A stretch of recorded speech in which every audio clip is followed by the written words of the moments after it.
Friends, welcome to Kavitha சமையலறை. இன்னைக்கு நம்ம பார்க்க போகிற ஸ்பெஷல் ரெசிபி கொங்கு நாட்டு ஸ்பெஷல் அரிசி பருப்பு சாதம்.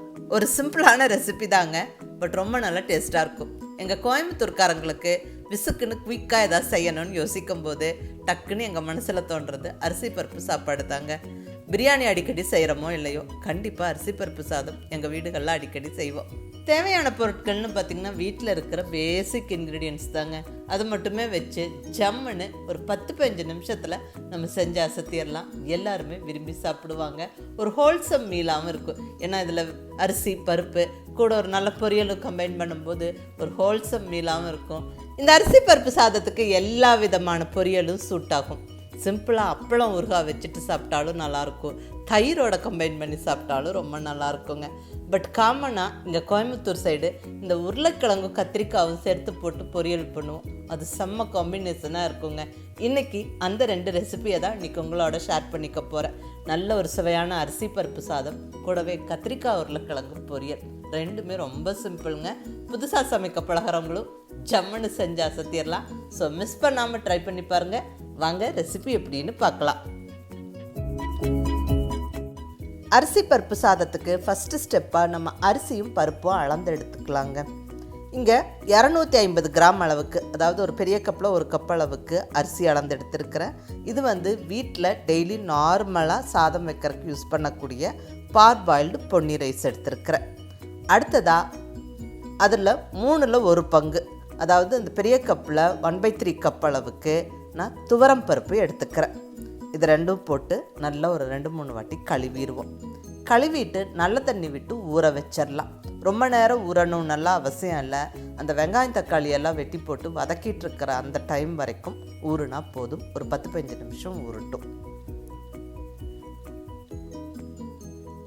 இப்போ அடுத்தது இந்த சாதத்தை குக்கரில் தாளிச்சிடலாங்க. ஸோ குயிக்காக நம்மளுக்கு வேலையாகும். இங்கே ஸ்டவ்வில் குக்கர் வச்சாச்சு. குக்கர் சூடானதுக்கப்புறம் நல்லா ஒரு 2 டேபிள் ஸ்பூன் அளவுக்கு நான் இங்கே தேங்காய் எண்ணெய் சேர்த்துக்கிறேன். எனக்கு பர்டிகுலர்லி தேங்காய் எண்ணெயில் அரிசி பருப்பு சாதம் தாளித்து விடுறதுக்கு ரொம்ப பிடிக்கும். ஏன்னா அந்த வாசனையும் டேஸ்ட்டும் ரொம்ப நல்லா இருக்குங்க. அதை நீங்கள் ட்ரை பண்ணி பாருங்கள். பட் தேங்காய் எண்ணெய் தான் சேர்க்கணும்னு கம்பல்சரி கிடையாது, எந்த எண்ணெயும் சேர்க்கலாம். ஒரு 2 டேபிள் ஸ்பூன் அளவுக்கு எண்ணெய் சேர்த்துருக்குறேன். இந்த எண்ணெய் கொஞ்சம் சூடானதுக்கப்புறம் ஃபஸ்ட்டாக இதில் 1 டீஸ்பூன் அளவுக்கு கடுகு போட்டு நல்லா பொரிய விட்டுருவோம். அடுத்ததாக ஒரு 6-7 பல் பூண்டு இடித்து சேர்த்துக்கிறேன். இந்த தேங்காய் எண்ணெயில் இந்த பூண்டு வறுபடுற வாசனை ரொம்ப நல்லாயிருக்கும். ஸோ ஃபஸ்ட்டு பூண்டை போட்டு விட்டுட்டு அடுத்ததாக ஒரு 2 கொத்து ஃப்ரெஷ்ஷான கருவேப்பிலை, அடுத்தது 1 வரமிளகாய், 1 பச்சை மிளகாவை கட் பண்ணி போட்டுக்கிறேன். இப்படி 2 கலந்து போடும்போது நல்லாயிருக்கும். அடுத்தது சின்ன வெங்காயம், ஒரு 15 to 20 சின்ன வெங்காயத்தை சின்ன சின்ன பீசஸாக கட் பண்ணி சேர்த்தாச்சுங்க. இந்த அரிசி பருப்பு சாதத்துக்கு பர்டிகுலர்லி சின்ன வெங்காயம் சேர்க்கும் போது டேஸ்ட் ரொம்பவுமே நல்லாயிருக்கும். பட் சின்ன வெங்காயம் தான் சேர்க்கணும்னு கம்பல்சரி கிடையாது. சின்ன வெங்காயம் இல்லைன்னா நீங்கள் பெரிய வெங்காயமும் கட் பண்ணி போட்டுக்கலாம். நல்ல ஒரு பெரிய சைஸ் வெங்காயத்தை சின்ன சின்ன பீசஸாக கட் பண்ணி போட்டுருவோம். இந்த சின்ன வெங்காயம் நல்லா கொஞ்சம் வதங்கி வரட்டும். இந்த பூண்டு சின்ன வெங்காயம் கொஞ்சம் கலர் மாறுற வரைக்கும் வதங்கி வரட்டும். இப்போ இதில் தக்காளி சேர்த்துருவோங்க. 2 பெரிய தக்காளியை சின்ன சின்ன பீசஸாக கட் பண்ணி சேர்த்தாச்சு. நல்லா வதக்கிடுவோம். தக்காளி நல்லா மசிஞ்சு வர்ற வரைக்கும் வதக்கிக்கணும். தக்காளி குயிக்காக வதங்கி மசிஞ்சு வர்றதுக்கு நம்ம உப்பு மஞ்சள் தூள் இந்த ஸ்டேஜில் சேர்த்துருவோம். நான் இங்கே 1 ஸ்பூன் உப்பு சேர்த்துக்கிறேன். கூடவே ஒரு 1/4 டீஸ்பூன் அளவுக்கு மஞ்சள் பொடியும் போட்டுருவோம். நல்லா வதக்கி விட்டுறலாம்.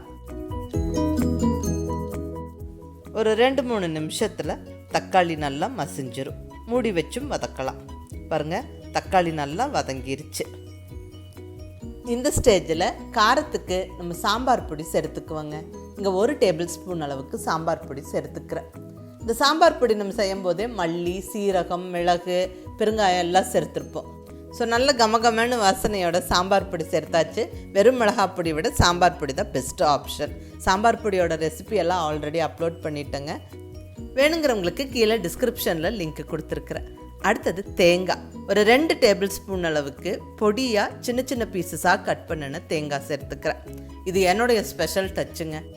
இப்படி பொடியாக நறுக்கின தேங்காய் சேர்த்து வதக்கி அரிசி பருப்பு சாதம் செய்யும்போது ரொம்ப நல்லாயிருக்கும். அந்த தேங்காய் கடிப்படும் போது ரொம்ப இன்ட்ரெஸ்டிங்காக இருக்கும்.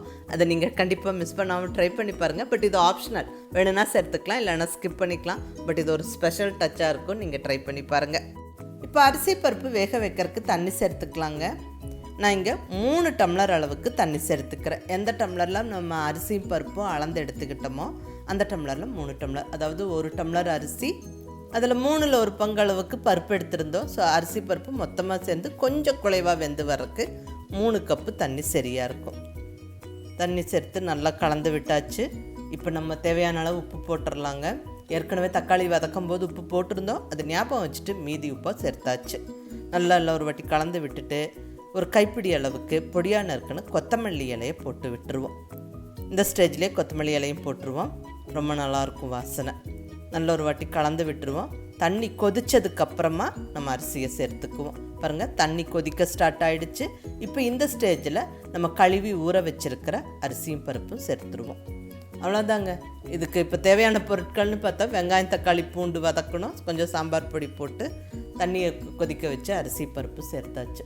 அவ்வளோதாங்க அரிசி பருப்பு சாதத்துக்கு தேவையான பொருட்கள். ஸோ வீட்டில் இருக்கிற பேசிக் இன்க்ரீடியன்ஸ் தான் இதுக்கு தேவையான பொருட்கள். டக்குன்னு நம்ம தாளித்து விட்டுறலாம், குயிக்காக ரெடி ஆயிரும். ஸோ அவ்வளோதாங்க, எல்லாமே சேர்த்தாச்சு. நல்லா ஒரு வாட்டி கலந்து விட்டுட்டு உப்பு காரம்லாம் செக் பண்ணிவிட்டு ஒரு 5 நிமிஷம் ஓப்பன் பாட்டில் அப்படியே கொதிக்க விட்டுட்டு அதுக்கப்புறமா குக்கர் மூடியை டைட்டாக போட்டு வெயிட் வச்சு விட்டு ஸ்டவ்வை மீடியம் ஃப்ளேமில் வச்சுக்கிட்டு ஒரு 3 விசில் வர வரைக்கும் வெயிட் பண்ணி நம்ம ஸ்டவ்வை ஆஃப் பண்ணிடணும். அதுக்கப்புறம் அந்த ஸ்டீம் ப்ரெஷர்லாம் போனதுக்கப்புறம் நம்ம குக்கரை ஓப்பன் பண்ணால் அவ்வளோதாங்க, நல்ல கமகமான வாசனையோட சுவையான அரிசி பருப்பு சாதம் ஜம்முன்னு ரெடி ஆயிடுச்சு.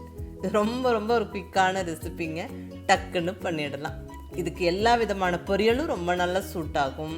சிம்பிளாக ஒரு ஆம்லெட் அல்லது அப்பளம், ஊறுகாய், தயிர் எதோட வேணாலும் வச்சு சாப்பிட்லாங்க, ரொம்ப ரொம்ப நல்லாயிருக்கும்.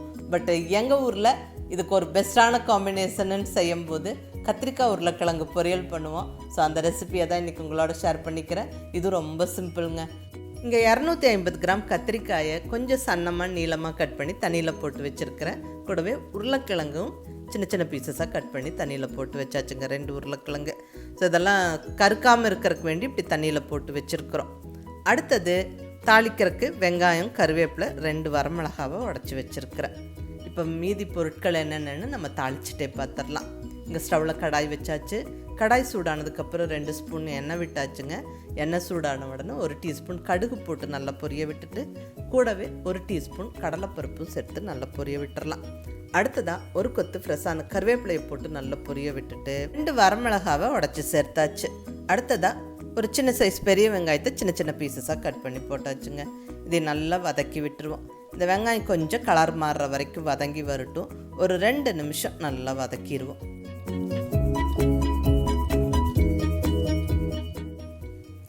பாருங்கள், வெங்காயம் நல்லா வதங்கிருச்சு.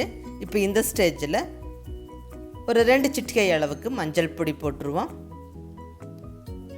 ஒரு ஃபியூ செகண்ட்ஸ் வதக்கி விட்டுட்டு இப்போ நம்ம கட் பண்ணி தண்ணியில் போட்டு வச்சுருக்கிற அந்த கத்திரிக்காய் உருளைக்கிழங்க தண்ணியை வடிச்சிட்டு சேர்த்துருவோம். கத்திரிக்காய் உருளைக்கிழங்கு கம்ப்ளீட்டாக சேர்த்தாச்சு.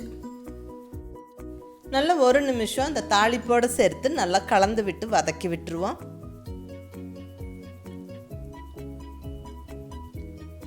இப்போ இதில் ஒரு 2 டீஸ்பூன் அளவுக்கு சாம்பார் பொடி சேர்த்துக்குவோம். ஏற்கனவே 2 வரமிளகாய் உடச்சி போட்டு விட்டுருக்குறோம். 2 டீஸ்பூன் அளவுக்கு இங்கே சாம்பார் பொடி சேர்த்துக்கிறேன். இது காரம் சரியாக இருக்கும். சாம்பார் பொடி சேர்த்து விட்டு நல்லா 1 நிமிஷம் வதக்கி விட்டுருவோம். எல்லாம் நல்லா கலந்து வந்ததுக்கப்புறம் இப்போ நம்ம ஸ்டவ்வை மீடியம் ஃப்ளேமில் வச்சுட்டு தண்ணியை தெளித்து விடணும். தண்ணி நிறையா ஊற்றக்கூடாது. கத்திரிக்காய் உருளைக்கிழங்கு வேக வைக்கிறதுக்கு ஜஸ்ட் ஒரு 2 கைப்பிடி அளவுக்கு தண்ணியை தெளித்து விட்டுருங்க. பாருங்கள், தண்ணி இந்த அளவுக்கு தான் இருக்கணும். ரொம்ப காய் மூழ்கிற அளவுக்கு தண்ணி வேண்டாம். நல்ல ஒரு அடிகனமான பாத்திரத்தில் தாளித்து விட்டு ஜஸ்ட் ஒரு 2 கைப்பிடி தண்ணி மட்டுமே தெளித்து விடுங்க. இப்போ தேவையான அளவு உப்பு சேர்த்துக்கலாங்க. காய்க்கு தேவையான அளவு உப்பு சேர்த்து நல்லா கலந்து விட்டுருவோம். நம்ம ஏன் இப்படி தண்ணி தெளித்து விட்டு வேக வைக்கிறோன்னா, அதாவது காய் மூழ்கிற அளவுக்கு நம்ம நிறைய தண்ணி விட்டு வேக வச்சோம்னா அந்த கத்திரிக்காயெல்லாம் ரொம்ப குழஞ்சி வெந்துடும், மசிஞ்சு போயிடும். அப்புறம் கத்திரிக்காய் பொரியல் மாதிரி இருக்காது, தொக்கு மாதிரி ஆயிரும். ஸோ அதுக்கு வேண்டி தான் அளவாக நம்ம தண்ணியை தெளித்து விட்டு அடிகனமான பாத்திரத்தில் தாளித்து விட்டு மூடி போட்டு வேக வைக்கணும். நல்ல ஒரு 6-7 நிமிஷம் அந்த தண்ணி சுண்டி வர்ற வரைக்கும் வேக வச்சுட்டு நம்ம ஓப்பன் பண்ணினா பர்ஃபெக்டாக வெந்திருக்குங்க. பாருங்கள், தண்ணி ஆல்மோஸ்ட் சுண்டிருச்சு. அந்த கத்திரிக்காய் உருளைக்கிழங்கெல்லாம் நல்லா வெந்துருச்சுங்க. கத்திரிக்காய் நல்லா வெந்துருச்சு. இப்போ உருளைக்கிழங்கை எடுத்து பார்ப்போங்க. பாருங்கள், பர்ஃபெக்டாக வெந்திருக்கு. அப்படியே அழகாக பூ மாதிரி வெந்திருக்கு. கரெக்டாக இருக்குங்க. ரொம்ப குழஞ்சி மசிஞ்சு போகலை. இந்த கத்திரிக்காய் உருளைக்கிழங்கெல்லாம் பர்ஃபெக்டாக வெந்துருச்சு. இப்போ ஃபைனலாக ஒரு 2 டேபிள் ஸ்பூன் அளவுக்கு நல்லா துருவின தேங்காய் சேர்த்து கொஞ்சமாக கொத்தமல்லியும் சேர்த்து 1 நிமிஷம் வதக்கி விட்டு எடுத்தால் அவ்வளோதாங்க. அருமையான கத்திரிக்காய் உருளைக்கிழங்கு பொரியல் ஜம்முன்னு ரெடி ஆகிடுச்சு. இது இந்த அரிசிம்பருப்பு சாதத்துக்கு நல்ல ஒரு காம்பினேஷனாக இருக்குங்க. நீங்கள் அதை ட்ரை பண்ணி பாருங்கள். இந்த சாதத்துக்கு மட்டும் இல்லை, இது எல்லா விதமான குழம்பு ரசத்தோடவும் ரொம்ப நல்லா சூட் ஆகுங்க. எங்கள் வீடுகளெல்லாம் அடிக்கடி செய்வோம் அரிசிம்பருப்பு சாதம், இந்த கத்திரிக்காய் உருளைக்கிழங்கு பொரியல். ரொம்ப நல்ல ஒரு காம்பினேஷனாக இருக்குங்க. ஸோ இந்த 2 ரெசிபியும் இன்றைக்கி உங்களோட ஷேர் பண்ணிக்கிட்டேன். நீங்களும் மிஸ் பண்ணாமல் ட்ரை பண்ணி பாருங்கள். ரொம்ப ஒரு சிம்பிளான ரெசிபிங்க. நம்ம டக்குன்னு செஞ்சிடலாம். இது எங்கள் ஊர் ஸ்பெஷலுங்க. மிஸ் பண்ணாமல் ட்ரை பண்ணி பார்த்துட்டு உங்கள் ஃபீட்பேக் சொல்லுங்கள். பிடிச்சிருந்தால் லைக் பண்ணி ஷேர் பண்ணி கமெண்ட் பண்ணுங்கள். கவிதா சமையலறை சப்ஸ்கிரைப் பண்ணி என்னுடைய மற்ற ரெசிபிஸும் வீடியோஸ் பாருங்கள். தேங்க்யூ.